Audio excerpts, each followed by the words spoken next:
गांव देहात के हावड़ा चले गए घूमने कलकत्ता, देखा कि रे बाप 10 मंजिला मकान।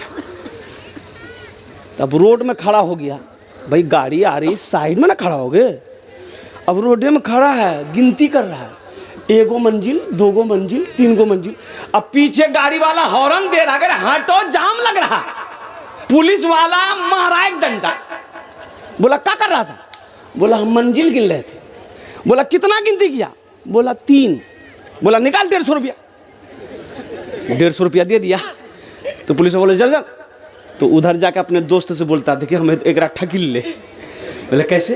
बोले हम 10 मंजिल गिनती कर लिए और इसको 3 मंजिल बताए, 150 टका दिए इसको। ये ठग लिया पुलिस को।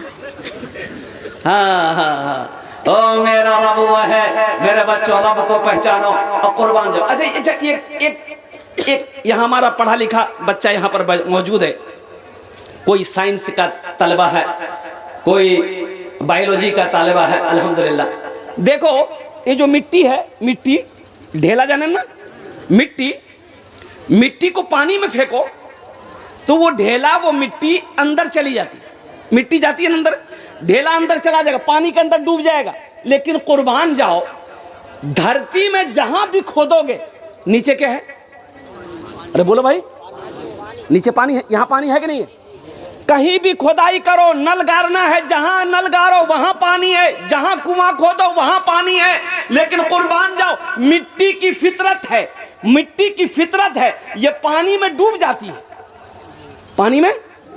लेकिन वाह मेरे अल्लाह, इतनी बड़ी मिट्टी, इतनी बड़ी जमीन पानी के ऊपर कैसे है? इसको तो डूब जाना चाहिए ना। किसने थामा है?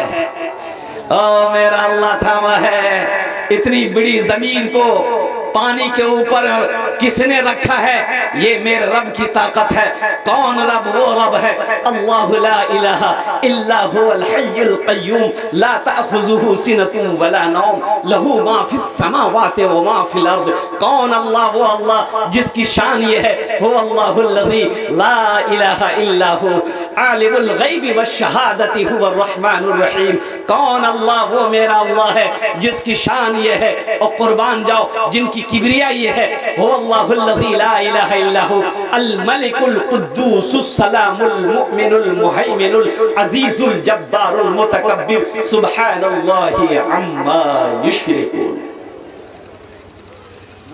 वही अल्लाह है मेरे बच्चों, वही अल्लाह है जिसके कब्जे में हमारी जान है, सबकी जान उसके कब्जे में है। वही अल्लाह है जो हमें खिला रहा है, वही अल्लाह है जो हमें मीठी नींद सुला रहा है, वही अल्लाह है। एक बात याद रखना, सोने के बाद नींद भी एक मौत है, नींद भी एक मौत है। याद रखो, नींद भी एक मौत है। आदमी नींद की आगोश में चला जाता है, समझो वो मौत की आगोश में चला गया। वाह मेरे अल्लाह, अल्लाह फिर जगाता है, अल्लाह फिर जगाता है। मीठी नींद ले लिया, दिमाग फ्रेश हो गया, कुव्वत हाफिजा तेज हो गया, इंसान तरोताजा हो गया।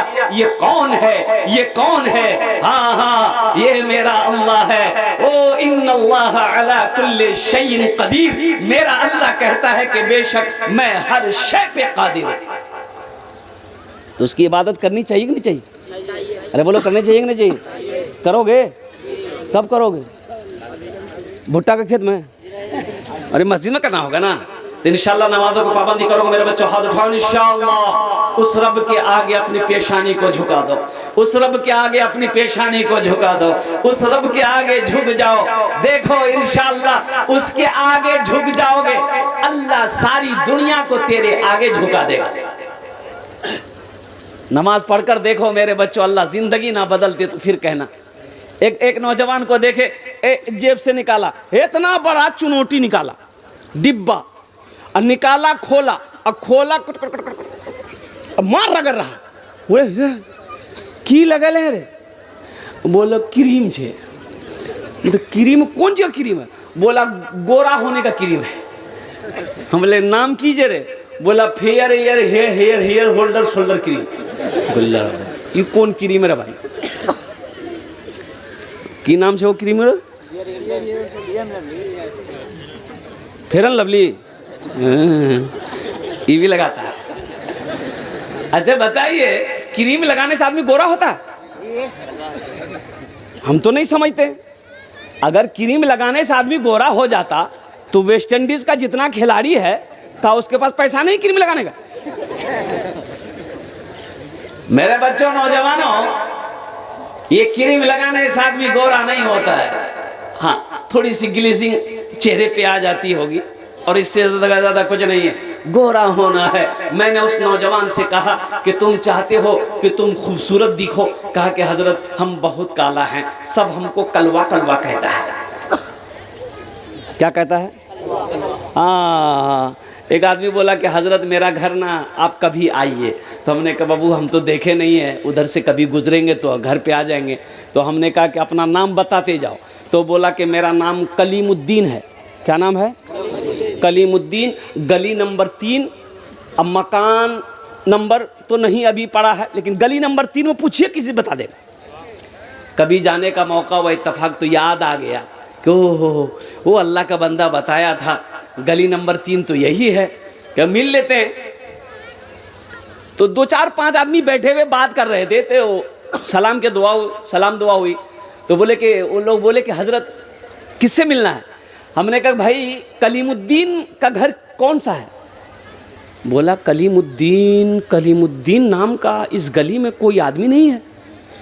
हमने कहा कि नहीं, वो अपना नाम कलीमुद्दीन बताया था। बोला गली नंबर? हमने कहा गली नंबर 3 बताया। बोला गली नंबर तो ठीक आप आए, गली नंबर ये 3 ठीक है, लेकिन कलीमुद्दीन नाम का आदमी इस गली में कोई नहीं है। हमने कहा भाई तो आदमी गलत बताया। इत्तेफाक का ये वो आदमी वो गली से निकला, वो देखा, सलाम किया, हजरत आप यहाँ कैसे? तो अब वो लोग जो बैठे हुए तो बोल रहे कि इसी के बारे में पूछ रहे थे। बोले कहा हाँ इसी को पूछ रहे थे। बोला अल्लाह आप तो नाम ही गलत बोल रहे थे, इसका नाम कलीमुद्दीन थोड़े है, इसका नाम तो कलवा है। पता मिलेगा? अरे बोलो पता मिलेगा? पता नहीं मिलेगा, इसका नाम कलवा है। कुर्बान जाओ। मैंने कहा बेटा सुन, तुम चाहते हो कि तुम खूबसूरत दिखो? बोला कि हाँ मेरी बहुत ख्वाहिश है कि हम खूबसूरत दिखें। हम के सिर्फ 2 काम करो, तुम खूबसूरत दिखने लगोगे। वो नौजवान बोला कि मैं आपसे वादा करता हूँ कि 2 काम में आप 3 काम भी बोलेंगे, 5 काम भी बोलेंगे, मैं करने को तैयार हूँ। हमने कहा बेटा 5 काम नहीं करना है, सिर्फ 2 काम करो। तो वो बोला कि क्या? मैंने कहा कि पहला काम ये करो कि दाढ़ी छोड़ दो। बोला कि चलिए छोड़ दी। मैंने कहा कि दूसरा काम, नमाजों की पाबंदी कर लो, 5 टाइम की नमाज पाबंदी के साथ पढ़ो, चेहरे पे दाढ़ी रखो, इंशाअल्लाह अल्लाह तेरे चेहरे को रोशन कर देगा। दाढ़ी, एक बात याद रखना मेरे बच्चों, ये दाढ़ी भी बड़ी जिद्दी है। ये जब भी निकलती है मर्द के चेहरे पे निकलती है, औरत के चेहरे पे दाढ़ी कभी देखे? इधर है क्या? नहीं है। दाढ़ी मर्द की ताकत है, मर्द की पहचान है, नबी की सुन्नत है। ये वाहिद सुन्नत है जो कब्र में जाएगी। एक बात याद रखना, ये वाहिद सुन्नत है जो कब्र में साथ जाएगी। हशर का मैदान में जब तुम उठाए जाओगे, हम उठाए जाएंगे, अल्लाह के रसूल जनाब मोहम्मद रसूलुल्लाह, सारे लोग बोलो सल्लल्लाहु अलैहि वसल्लम, वहां पर तशरीफ फरमा होंगे, तो उनके सामने बगैर दाढ़ी के कैसे जाओगे? और एक बात बताता चलूं मेरे बच्चों, एक बात याद रखना, कोई भी सिख, वो मेरा सिख भाई जो है ना, कोई भी सिख बगैर दाढ़ी का नहीं मिलेगा। पंजाबी, अरे किसी पंजाबी को बगैर दाढ़ी का देखे हो? नहीं मिलेगा। कोई पंजाबी बगैर दाढ़ी का नहीं मिलेगा। और कुर्बान जाओ, चाहे वो ट्रक ड्राइवर हो, चाहे वो सरदार हो, चाहे वो खिलाड़ी हो, चाहे वो टीचर हो, चाहे वो डॉक्टर हो, कोई भी हो, सिख दाढ़ी नहीं मुंडाता। ये दाढ़ी तो हमें रखनी चाहिए थी, हमारे लिए था ये दाढ़ी, हमारे लिए थी ये दाढ़ी, लेकिन अफसोस का मकाम ये है हमारा नौजवान ना जाने क्यों दाढ़ी के पीछे पड़ गया। अरे वाह, अरे वाह। अच्छा देखिएगा, दाढ़ी वाला ट्रेन में वो पैसा मांगता है। कौन? अरे बोलो छक्का लोग, हाँ उसको क्या बोलते हैं हम लोग? हिजरा। अरे किन्नर, किन्नर बोलो, हिजरा बोलो, किन्नर बोलो, हिजरा बोलो। सुनो, पैसा मांगता वो लोग, लेकिन अफसोस का मकाम है कि जिसकी दाढ़ी है उसके पास नहीं आता, जिसकी दाढ़ी उसके पास। हम सोचने लगे भाई, ट्रेन में ये लोग चढ़ता है 5 गो 6 गो 10 गो, और सब छोड़ा सबसे पैसा लेता है, कालर पकड़ के लेता है, जो नहीं लेता है डरे दे देता है भाई। हम वहीं बगल में सीट, हमको टच नहीं करता, सर पे टोपी है, दाढ़ी है, टच नहीं करता।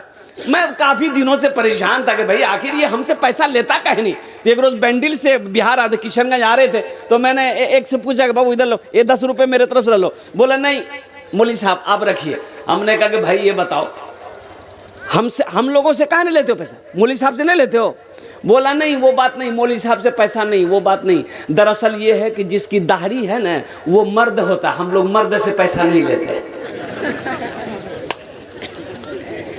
बात समझ में आई? नहीं आई ना?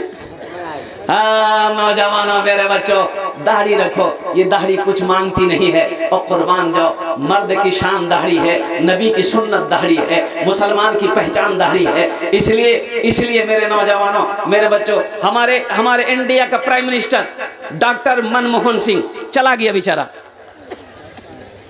इंडिया का प्राइम मिनिस्टर बना, लेकिन दाढ़ी थी कि नहीं थी? और कुर्बान जाओ, दाढ़ी थी। पंजाब पाकिस्तान का रहने वाला है डॉक्टर मनमोहन सिंह, पंजाब पाकिस्तान में पड़ता है, गजरावाल वहाँ का रहने वाला था। ये पैदाइश इनकी वहीं हुई। हो कुर्बान जाओ। लेकिन मैं यही कहना चाहता हूँ मेरे बच्चों, जो दुनिया में आया है उसे जाना पड़ेगा।